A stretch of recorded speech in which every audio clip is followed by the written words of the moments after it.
আসসালামু আলাইকুম। আজকে সমবাহু ত্রিভুজের ক্ষেত্রফল বের করে সেখানে কত শতক জমি আছে বের করব। এটি একটি সমবাহু ত্রিভুজ যার প্রত্যেক বাহুর পরিমাণ হচ্ছে 20 ফুট করে।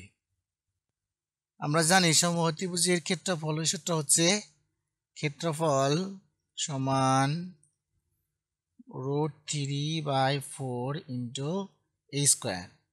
এখানে √3/4 ইন্টু এর মান হচ্ছে 20, তার স্কোয়ার √3/4 ইন্টু 400 √3/4 এখানে 4 দিয়ে যদি 400 কেটে দেই তাহলে এখানে লিখতে পারবো 100, মানে √3 ইন্টু 100 পূরণ দিলে পাবো 173.20।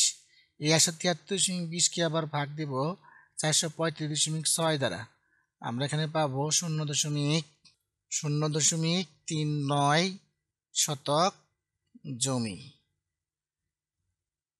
তাহলে এই সূত্র দিয়েই আমরা খুব সহজেই সমবাহু ত্রিভুজের ক্ষেত্রফল বের করে সেখানে কত শতক জমি আছে তা বের করতে পারবো।